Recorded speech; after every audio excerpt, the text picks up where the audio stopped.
What's up, everybody? Thanks for joining us back on our channel. I'm joined here by Matt Llewellyn. Matt, how you doing? I'm doing great, man. How you doing? Doing good. And I'm also joined by Anthony Perry. Anthony, how you doing? What's going on, Zach? What's going on, Matt? I'm just ready to talk Niners. All right, yeah. Without further ado, let's get right into it. Guys, recently, Andy Dalton of the Bengals, longtime quarterback, signed with the Dallas Cowboys as a backup role. Matt, do you think the 49ers should have kicked the tires on Dalton? Absolutely, but not for the reason that everybody's thinking. Because when you bring somebody like Andy Dalton in, they're immediately like, he's going to compete with Jimmy. I don't think that would have been the case at all. You bring in somebody like Andy Dalton, who clearly at this point is past his prime, who is not going to be someone who is going to challenge Jimmy for the starting role, but is a better option, than Nick Mullins, who I think has a noodle arm and I don't get the love for, and CJ Beathard, who hasn't proved he can do anything in this league other than sit on the bench and hold a clipboard. So for me, bringing in somebody, especially at the price point they brought him in, would have been smart. Everybody's always like, oh, we need depth in case this guy gets hurt, in case that guy gets hurt. Well, if you're looking for, a quarterback that can back up Jimmy and be the best backup in the league, Andy Dalton would be it. He wouldn't supplant Jimmy by any stretch of the imagination, but why not? I mean, he's a proven veteran that can play in this league. And if you need somebody in a spot start, we saw it with Nick Foles in Philadelphia. They won a Super Bowl. You never know when you're going to need that guy to step up. And unfortunately, with Nick Mullins, he's not a winner. CJ Beathard, not a winner. Jimmy wins. And Andy Dalton, not necessarily a winner, but, they made the playoffs for like 5 or 6 years in a row there with Andy Dalton as their starting quarterback. So he may not have won a big game, but he's definitely been to the playoffs and he knows how to play at least somewhat winning football. Okay, those are some interesting points. Definitely I would consider it an upgrade over Nick Mullins and CJ Beathard. Anthony, what do you think? I agree with Matt. I think Andy Dalton would have been an upgrade over Mullins and especially Beathard. Andy Dalton has a proven track record of winning, albeit not in the playoffs. But if Jimmy Garoppolo does get hurt, which he has shown to be injury prone, and I understand he's had an ACL injury, but you get the feeling that he can get dinged up at times. We've seen he does have a slight concussion history. No one talks about it, but I swear I thought he was concussed in the Super Bowl. And you saw the type of hits he was taking behind our, I would say, average pass protecting line. So having a capable backup like Andy Dalton, I think it's a team safe solution. You drop off slightly of quarterback play when you bring Dalton in, but it is a tier above Nick Mullins and CJ Beathard. And again, the Cowboys brought him in for what, 1 year, $3 million or $4 million? You cannot tell me the Niners couldn't have afforded that.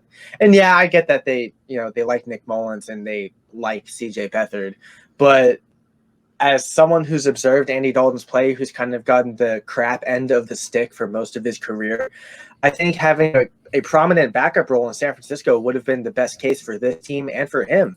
It might not have been a match made in heaven, but I think, again, it would have been a nice team-safe solution just in case they do lose Jimmy. Okay, yeah. You said some interesting things there, which I want to get Matt's opinion on right now, being our medical expert. But before that, I would say yes, go ahead and kick the tires on Dalton. My main reasoning, which I don't think you guys touched on, would be it would free the 49ers up to move Nick Mullins. We heard prior to the draft that the 49ers were turning down trade offers for Nick Mullins. We had Grant Cohn of Sports Illustrated on earlier in the week, and he thought it was he was under the belief that they were keeping Nick Mullins on the off chance Jimmy Garoppolo doesn't work out, and they would kind of supplant Garoppolo with Mullins. However, regardless of the case of that, if they were to sign Andy Dalton, they would have been able to trade Nick Mullins. And we've seen what this team can do with draft capital. That would really, really help them. And they could turn that into either a starter, use that to package up to move up and get somebody that they really liked. So that aspect alone, I think that they definitely should have kicked the tires on him. Now, Matt, Anthony said something there about Garoppolo. With his injury history, do you not only, I'm not going to ask you if you consider him injury prone, that's another story, but would that make you more likely? Would you take that into consideration when wanting to sign a guy like Andy Dalton? No, because I don't necessarily think that he's injury prone. He's had 2 actual injuries in the NFL, that possible concussion in the Super Bowl notwithstanding. He had the dinged up shoulder when he filled in for Tom Brady during his suspension in New England, and he's had the knee injury. Now, that shoulder thing kept him out a week or two. It was like a 2-week injury, and by the time that he had come back, Tom Brady was already back, so he wasn't going to play. It's not like he tore a rotator cuff or tore a labrum or something and missed the season. The ACL, I mean, ACLs happen. Richard Sherman tore an Achilles, but other than that, he's been pretty healthy. You know what I mean? So that, I think that injury prone label is a little bit unfair. What I'd like to point out is that the thing with Nick Mullins, and Grant likes Nick Mullins, and I know a lot of the fan base likes Nick Mullins. Here's the thing, though. These are the same people that say, well, Jimmy only started X games. Why'd they give him that huge contract? He hasn't proven anything. And at the same time, they're ready to replace Jimmy with Nick Mullins right off the bat for an 8-game stretch that he had at the end of the season where he went 3-5. I mean, I don't. It's kind of doublespeak that you see amongst the fan base. They like the shiny new toy rather than what they already have, and they don't appreciate what they have. So for me, Dalton is an upgrade from Nick Mullins, no matter what anybody wants to try and say. Again, like I said, Nick Mullins to me has a weak arm. He doesn't have the arm for the NFL. He's not a winner in the NFL. He had a great game against the Raiders, and that's what everybody loves him for, the last Battle of the Bay. He led them in a blowout, and they won, and that's great, and I was happy for that. But Nick Mullins, there's a reason why he didn't get drafted. There's a reason why they picked him up in free agency. He wasn't highly touted. So, to hang your hat on somebody like Nick Mullins when you have Jimmy Garoppolo in there, who Bill Belichick thought was worthy of a second-round pick and thought should be the successor to Tom Brady, that just boggles my mind. Yeah, and Nick Mullins, like you said, he hasn't done nearly enough to prove that he would be capable to take over the starting position from Jimmy Garoppolo. However, if Garoppolo were to get injured, if he were to be playing really, really badly, a guy like Andy Dalton has proved that he could, at least be average to above average in this league, and he would be able to come in, play right away. So that there's definitely the arguments to be made there why they should have kicked the tires on on Andy Dalton. Anthony, tell me why they made the right choice in not kicking the tires on him. I saw this tweet. I forgot who the reporter was, but he was saying that because of the whole coronavirus, next season's salary cap could spike down incredibly. And that was per Adam Schefter, the guy was reporting off of. And if that's the case, then it sounds so minuscule, but $3 to $4 million is something the Niners couldn't necessarily spare if a lot of people are assuming that the salary cap is going to boom, when in reality it's just going to drop.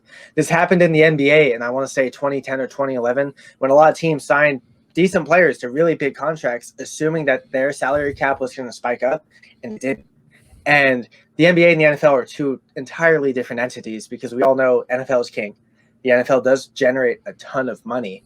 But when you have a report coming possibly from Adam Schefter saying that the coronavirus could greatly impact the salary cap, we could see guys not getting paid. We could see guys losing out on bonuses, losing out on overall guaranteed money, and things of that nature. And these are all, dudes who want to get paid. And if that's the case, then you got to hope that the Niners can take advantage of the small contracts that they have, because who knows if they're even going to be able to re-sign people. And obviously this is all speculation. We can't confirm what the salary cap is going to be until that salary table is announced. But it's the idea that for the first time, and I don't know how long, the NFL salary cap could actually decrease, is really scary when it comes to teams like the Niners, who have very little wiggle room when it comes to salary cap as a whole. So I'm kind of glad they didn't kick the tires on Andy Dalton, in the sense that $3 to $4 million might cost the team a lot. And the part of me that's against it is, like we've been talking about, is that Andy Dalton would be a very better and very safe option rather than the quarterbacks we have on our roster. But again, Parag Marate can only work with so much money and only work with so many contracts. And if he has a quarterback who is, say, on the roster for $3 to $4 million at 2.5 or 3 guaranteed, that could greatly impact the team, even if it's just a small amount. You never know. Yeah. Go ahead, Matt. You got any points?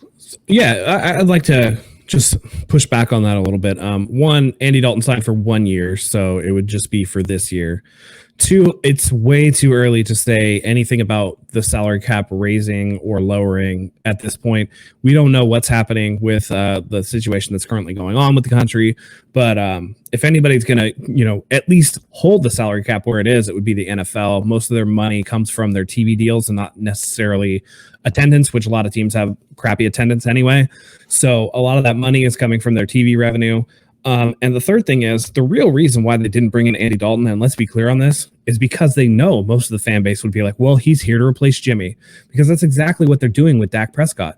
You have people coming out and saying, well, now that they signed Andy Dalton, does that mean they're going to rescind the franchise tag for Dak Prescott? Is Dak Prescott out of here? We've seen the memes of like, well, Jerry Jones can pay Andy Dalton $26 million less than Dak Prescott to go 8-8, so the real reason they didn't is because they don't want a quarterback controversy, not because Nick Mullins is this great savior or that Jimmy isn't going to get it done or anything like that. Salary cap, and NFL contracts aren't guaranteed like NBA contracts. They can cut whoever, whenever, and even if they have to eat some dead money to, get some cap for the next year, they can do that. So yeah, I don't know if I necessarily buy that it's a cap thing. I think it's more of a optics thing.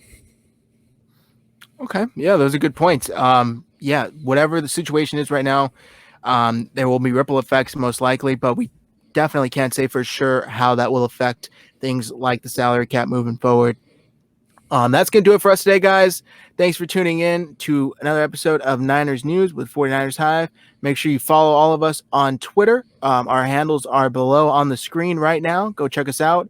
Also, comment your thoughts below. Do you think the 49ers should have signed Andy Dalton? Do you think that they made a mistake by letting him go to the Dallas Cowboys? And also make sure you subscribe and turn on all notifications so you don't miss a single video content just like this coming at you almost daily. Thanks, guys.